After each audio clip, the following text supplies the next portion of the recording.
안녕하십니까 성도 여러분, 좋은 아침입니다. 오늘도 성령님의 동행하신 하루를 보내시길 바라고요. 우리 하나님과 우리 이웃에게 참 사랑으로 반응하며 사시길 바랍니다. 오늘 묵상 본문은 이사야 62장 1절로 12절까지의 말씀입니다. 나는 시온의 의가 빛같이 예루살렘의 구원이 횃불같이 나타나도록 시온을 위하여 잠잠하지 아니하며 예루살렘을 위하여 쉬지 아니할 것인즉 이방 나라들이 네 공의를 뭇 왕이 다 네 영광을 볼 것이요 너는 여호와의 입으로 정하실 새 이름으로 일컬음이 될 것이며 너는 또 여호와의 손의 아름다운 관 내 하나님의 손의 왕관이 될 것이라. 다시는 너를 버림받은 자라 부르지 아니하며 다시는 내 땅을 황무지라 부르지 아니하고 오직 너를 헵시바라 하며 내 땅을 뷸라라 하리니 이는 여호와께서 너를 기뻐하실 것이며 내 땅이 결혼한 것처럼 될 것임이라.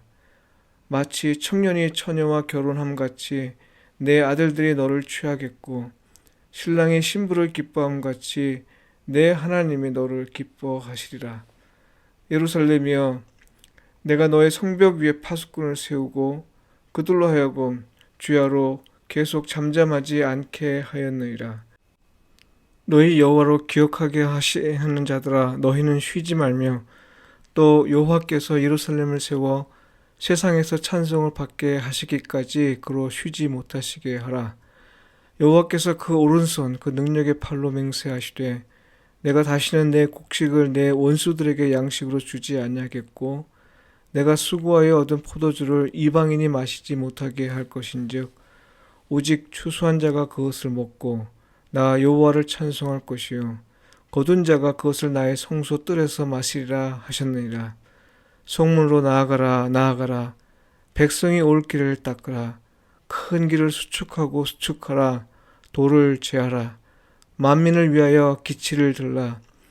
여호와께서 땅 끝까지 선포하시되 너희는 딸 시온에게 이르라. 보라, 내 구원이 이르렀느니라. 보라, 상급이 그에게 있고 보응이 그 앞에 있느니라 하셨느니라.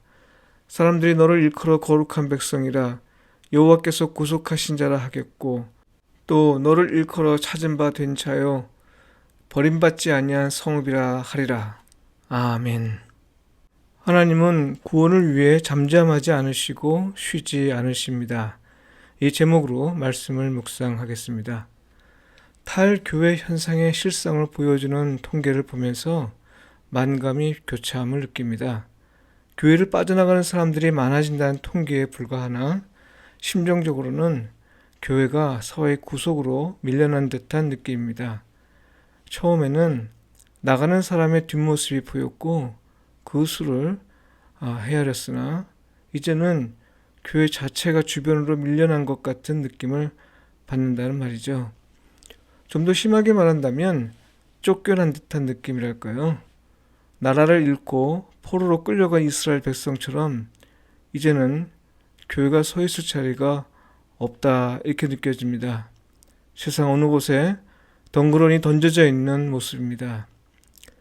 교회가 하나님 나라의 모형이라고 하는데요. 요즘 교회를 보면서 하나님 나라의 실제를 생각하는 사람이 과연 있을까 생각이 듭니다.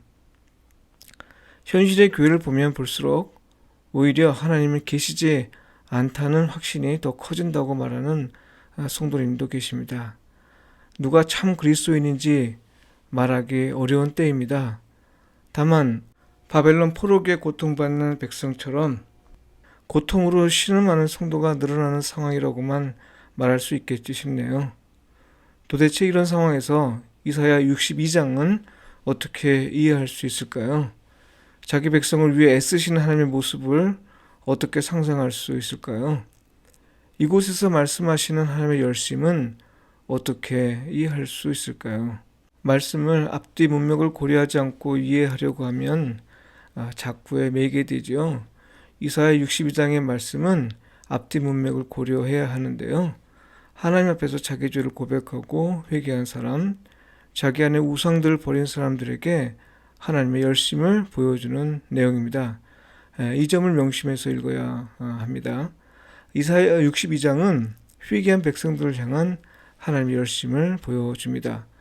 구원을 이루시기 위해 그리고 자기 백성이 새 이름을 얻을 때까지 하나님은 침묵하지도 않고 또 쉬지도 않겠다고 말씀하십니다. 우리를 하나님의 손에 아름다운 관으로 삼으시겠다고 하시고 하나님의 기쁨으로 삼으시고 우리의 수고와 노력이 헛되지 않게 하시고 그리고 거룩한 백성으로 삼으시겠다고 말씀하십니다.